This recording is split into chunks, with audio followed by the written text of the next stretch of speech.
welcome to You Have Been Watching. This week it's a 90s special, in which we'll prove the 90s were a pivotal era for television, or at the very least, that they lasted for 10 years. Throughout the 90s, Noel's house party was huge. The groundbreaking NTV strand saw Noel click his fingers and bingo. An unsuspecting member of the public suddenly appeared, blinking and confused, on national TV, a style subsequently honed into a successful career by Fern Cotton. There was something for everyone in the 90s. I spent much of the decade avidly watching changing rooms until the Topshop security guards found my spy hole. The decade also saw some programmes coming to an end. Jim Will Fix It was cancelled in 1994, so he did eventually get my letter. In 1995, Jim Davidson took over presenting the Generation Game from Bruce Forsyth, which made sense when you consider the principle of the game is that first you watch an expert showing you how something should be done before an embarrassing idiot steps up to make a total bollocks of it. But for me, the 90s will always be the decade where I really got into cold feet, which is why I lost my job at the mortuary. Anyway, joining me tonight are Jack Whitehall, Phil Jupitus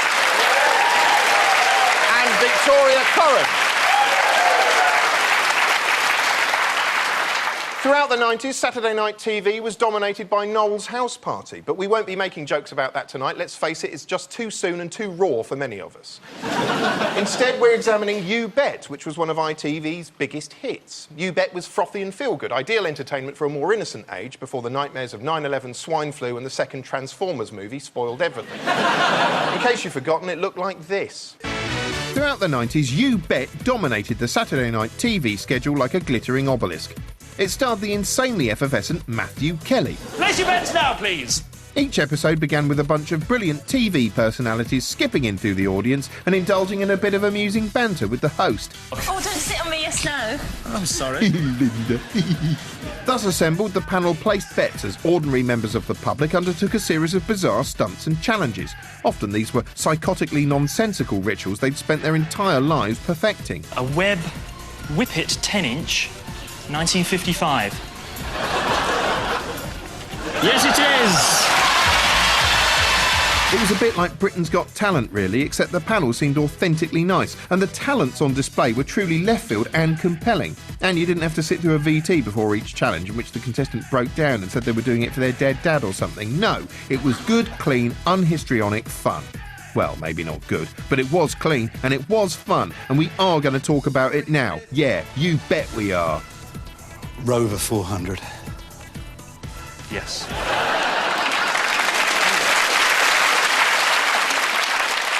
Matthew Kelly there asking us to place bets. If I had to put money on it, I'd say he probably is.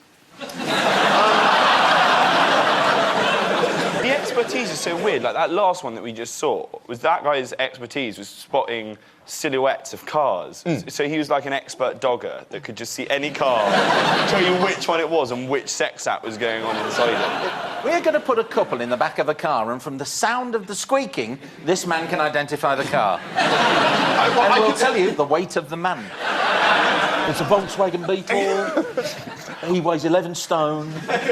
3 minutes. See, we're unpleasant. I think that You Bet was a strangely nice show. Victoria, what did you make of it? The fact that you sent it to me on a DVD and made me watch it means that I want to kill you.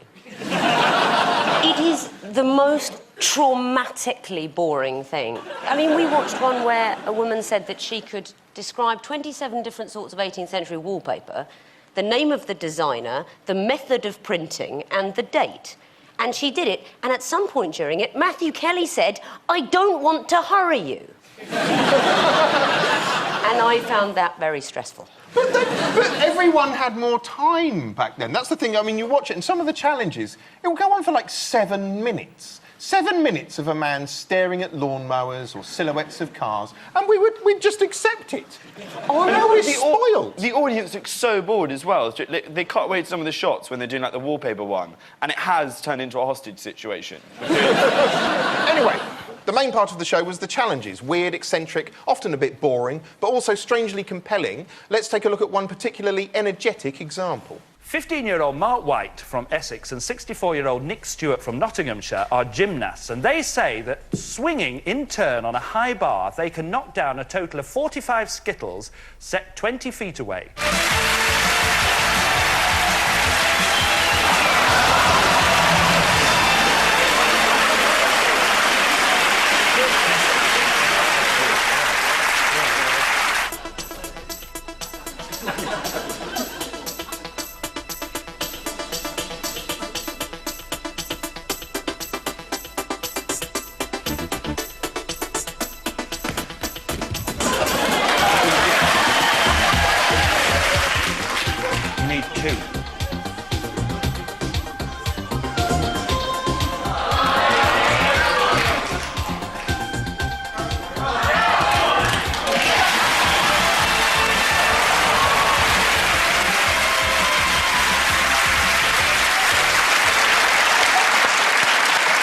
Delightful. A right pair of oddballs there. You could spot them peeping through his shorts if you paused it at the right moment. Tony Hart pulls off short shorts really well. I don't know if you noticed in the intro there, he said it's a 15-year-old from Essex and a 64-year-old from Nottingham. You would never pair those two together. It's like the worst buddy move you've ever seen. He was a 65-year-old retired gymnast from Nottingham.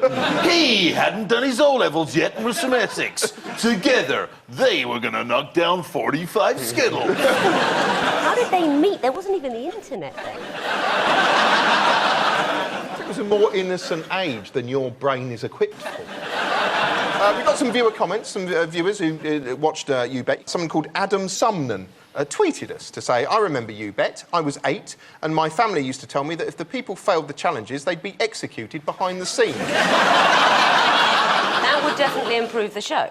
I would say that it was a lot nicer. You didn't... I mean, the contestants would come on and just do a challenge, and then everyone would go, oh, well done, or hard lines. And if they did that now, you'd have a VT where they went, I'm doing this for the memory of my wife. And then if they failed, it would be a big close-up of their blubbering face, and everyone would go, you failure. It was so nice and refreshing not to have that, because there was no members of the public and you didn't get, like, you know, dragging someone out in front of Simon Cowell and giving all that, you know, my husband's dead, my son's a left up, watch me tap dance. Fuck off. Like,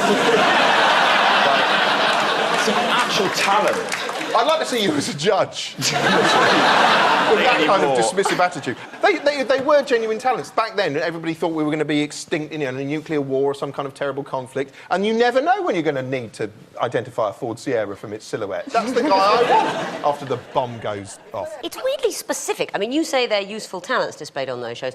They can knock over 45 skittles from 20 feet. Why? Right, Why 20 feet? Why 45? Name 6 things you can do that are more useful than that. Yeah, but I'm not claiming that I'll be useful in a post-apocalyptic society, whereas you're saying we're going to re-people the globe with the talented folk from You Bet. And I'm saying, how are you rebuilding? How? It's just you, the 64-year-old and the kid. They can knock over 45 skittles from 20 feet. What are you contributing, and how does this rebuild society?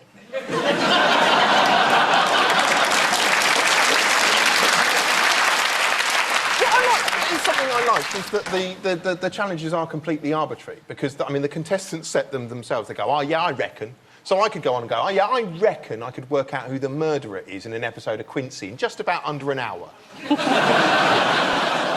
I'd do something like I'd see if I could kick Piers Morgan down the steps of a lighthouse in 3 minutes. No, the real trick would be then kick him back up again. That's where the fun starts. Now, OK, one of the main selling points of the show was playing along at home, so we're going to do that right now. This is Richard Patton, stern and serious looking. He claims he can correctly state the number of letters in a newspaper headline after glancing at it for just 3 seconds. Now, do you think he's got the nerve to pull it off? Place your bets. I reckon he'll do it. He looks driven. OK, so that's a yes from Jack. Phil? I tend to find that the more absurd the skill, the more likely they're able to do it. Mm-hmm. Where is the fun?